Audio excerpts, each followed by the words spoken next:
Welcome to Iconocast, where we talk straight about health, longevity, performance, and what it actually takes to transform your body and your life. I'm your host, Chris Potter, and today we are diving into something that honestly doesn't get nearly enough attention or airtime in the weight loss conversation, and that is mindset.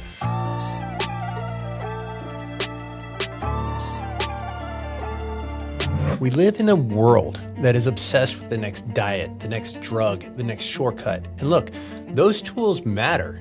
Medications matter, nutrition plans matter, but I'm going to make a case today that none of these things will work long term if the foundation underneath them, your mindset and your habits, isn't solid. So whether you're just starting your weight loss journey, you've already lost weight and you're trying to keep it off, or you're somebody that's in that messy middle, this episode is for you because the science is clear. And what you believe about yourself and whether you can change is one of the most powerful predictors of whether you actually will. Henry Ford once said something that has stuck with me for years. He said, whether you think you can or you think you can't, you're right. Now, Ford was talking about building cars, but I want you to hear that quote and think about your body. Think about the last time you said to yourself, I've tried everything and nothing works for me, or I always gain it back, or my personal least favorite of them all is, I just don't have the willpower. Every one of those thoughts is a belief.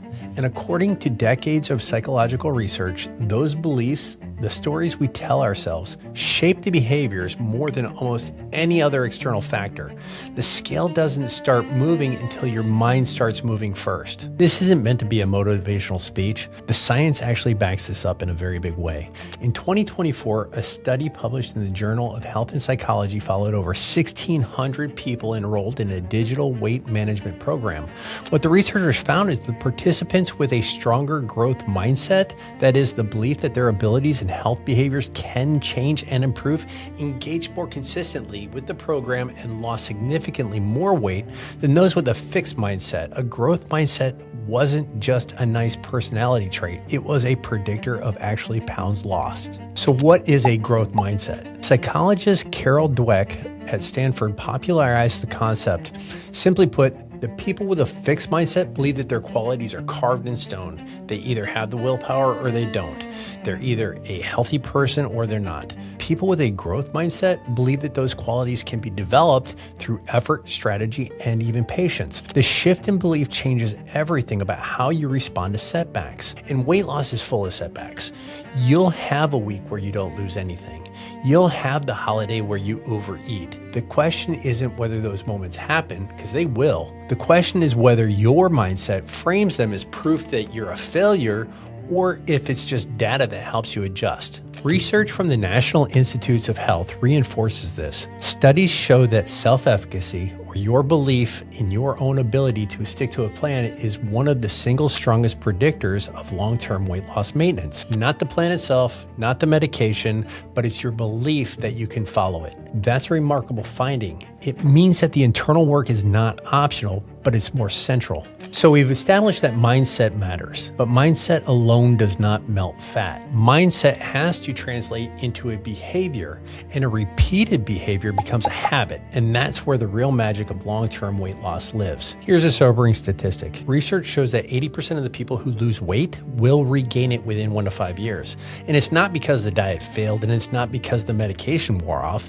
It's because the behaviors that created the weight loss were never truly habitualized. People went on a diet, and then they went off a diet. They white-knuckled through a program, and then they returned to their default patterns. Listen, you've spent years and years building this body that you have. It is not going to change overnight. And to keep it long-term, you need to change the behaviors that created it in the first place. A study from the Preview trial, a large international study on weight loss maintenance, found that people who successfully formed new health habits during weight loss were significantly more protected against weight regain. Habits that take the decision-making out of the equation. You don't decide every morning whether you're going to eat protein at breakfast. You just do it.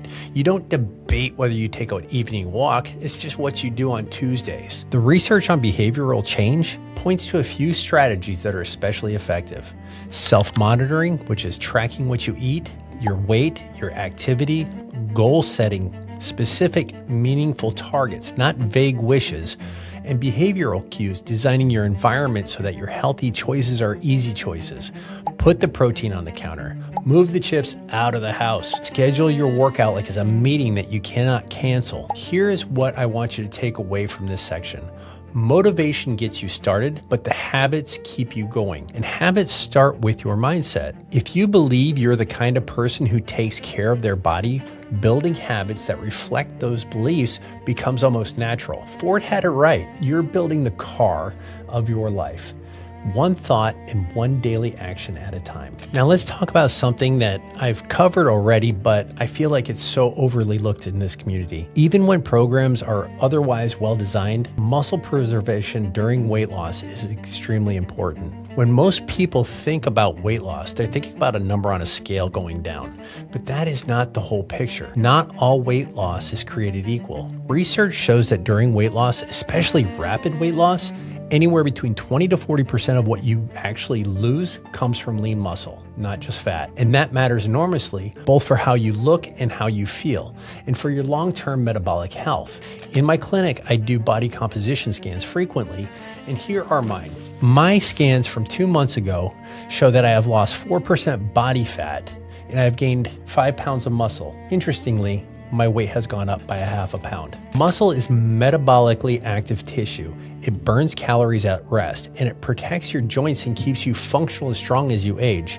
And when you lose it during weight loss program, your metabolism slows down, which is one of the key reasons most people regain the weight after losing it. They've essentially changed the machine and how it runs. So what does a complete plan look like? There are 3 non-negotiables. There's got to be adequate protein intake, resistance training, and a caloric approach that supports fat loss without gutting your lean muscle mass. Current evidence suggests that aiming for at least 1.2 grams of protein per kilogram of body weight daily. However, I believe that is way underestimated. In my clinic, I recommend 1 gram of protein per pound, which equals 2.2 grams per kilogram. Pair that with structured strength training, at least 2 to 3 times a week, minimum. Not just cardio. Cardio is great for your heart, but it will not preserve your muscle mass during a caloric deficit the way resistance training will. Thing that frustrates me about all these cookie cutter programs, whether it's a diet or whether it's calorie counting, or whether your physician or your pharmacy or an online program handed you a GLP and they just say, good luck with that. They are hurting people more than they are helping. The people don't fail the diet. The provider, the diet, the plan has failed the people. Your plan needs to be built around you, your body composition, your goals, your metabolism, your lifestyle. At Eros Vitality, which is my brick and mortar clinic, we built our entire program around this philosophy. Effective weight loss is a medical treatment as well as a behavioral and nutritional support, as well as accountability, and it has to be individualized for the specific person. We offer 2 primary pathways for weight loss. The first is our GLP-1 program.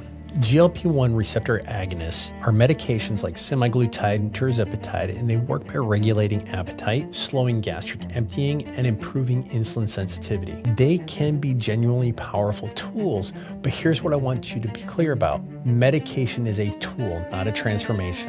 Our second is our non-GLP-1 program, and this is for patients who prefer to avoid medications, or maybe they're not candidates for a GLP-1 therapy, or even they might be part of the 10% of the population where GLP-1 medications do not work. Our program includes medical supervision, thinners, nutraceutical program, personalized nutrition planning, body composition tracking, and behavioral coaching. It is rigorous, it is evidence-based, and is for the right person who delivers remarkable results. So let's wrap all this up. Losing weight and keeping it off is not a willpower problem. It is not a discipline problem. For most people, it starts with a belief problem, a mindset problem. The research we talked about today makes that very clear. Growth mindset, self-efficacy, habit formation, these are not soft concepts. They are required. They are clinically significant predictors of long-term success. But believing you can change is only the beginning. That belief has to fuel action, which are the daily choices, the habits you build deliberately, and the plan that you follow, not just for 12 weeks, but for the rest of your life. That plan needs to be comprehensive, protecting your muscle, fueling your body correctly, and using every appropriate medical tool at your disposal. If you're ready to take that step, whether you're curious about GLP-1 program or non-GLP-1 pathway, or you just want to have a real conversation about where you are and where you want to go, reach out to us at Eros Vitality. We'll happily have that conversation with you. We'll help you build the foundation. And in the meantime, remember what Ford said, whether you think you can or whether you think you can't, you're right. So choose to think you can. And that's where we get to work. Thanks for listening to Iconocast. If this episode has resonated with you, please share it with somebody who needs to hear it, and we will see you next time.